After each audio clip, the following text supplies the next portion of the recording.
Guys, nakakita na pa kayo ng ganitong fish. Yung mata niya nandito, oh. Tapos yung ano niya, ganyan. Ibang klaseng fish, no? Ito yung dinner natin ngayon. Ang tawag dito, wall place. Ewan ko ano to sa atin sa Bisaya. Ano ba yun? So, lagyan lang natin, ihaw natin sa butter. Fried lang natin sa butter. Lagyan natin konting asin. Look at this. White yung ilalim niya. Yung kabilang side. Ganyan yata yung lumangoy. Itim dito, tsaka ito. Parang dublikara. Dublikara ba yun? Dublikara. Tapos, bigyan natin siya ng paminta. Paminta pa ba ito?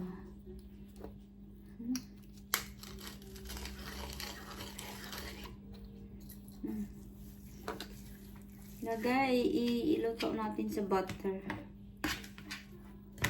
5 minutes both side. Uy, kailangan ko pa palang gilitan dito.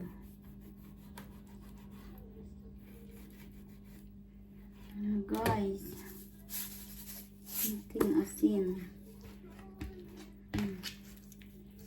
Let's cook, guys. Let's fried.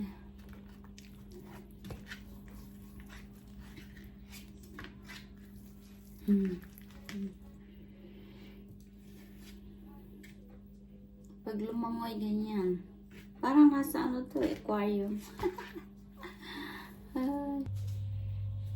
Yan guys, i-fried na natin. Kailan natin ng butter. Kunting butter. Wala akong ibang butter. Oh! Nabubog. Ito lang.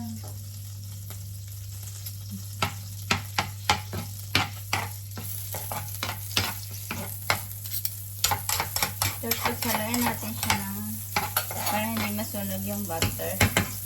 Haluan natin ng olive oil.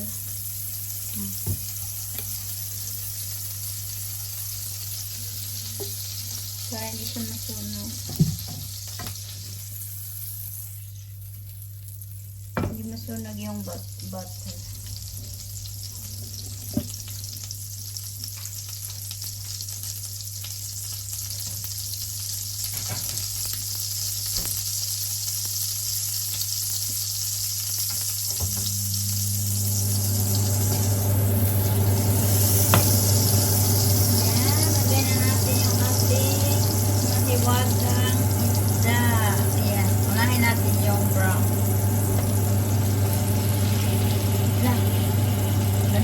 Kawali ko pala.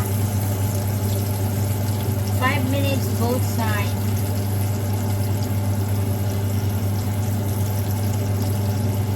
Butter and olive oil. Yeah, tawag ng fish na yan is glaze.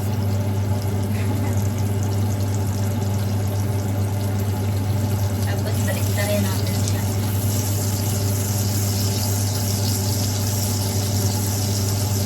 Let's cook, guys.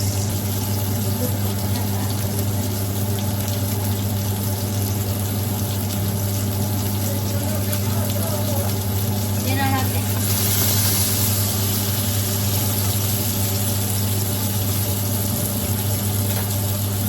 Balik tayo natin ang ating fish. What's happening? Hey! Bili lang siya maluto, guys. 5 minutes, 5 minutes. Tapos ang meat niya, very soft.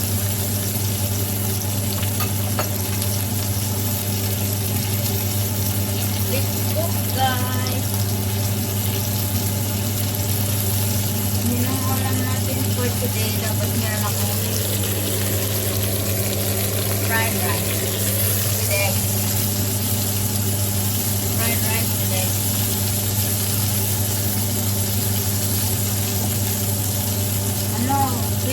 per kilo. 22 pounds per kilo. Sa isda na to. Isda yata ito na to. Mahirap ito. Mahirap ikat. Sa malalim. Deep sea. Yan, mahal. 22 per kilo. Wow. So, 22 is like 1,000 something pounds in peso. Ay, in peso. 1,000. Siguro ating is cook.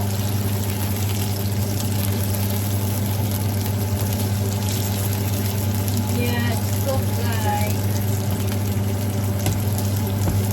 Little bit more.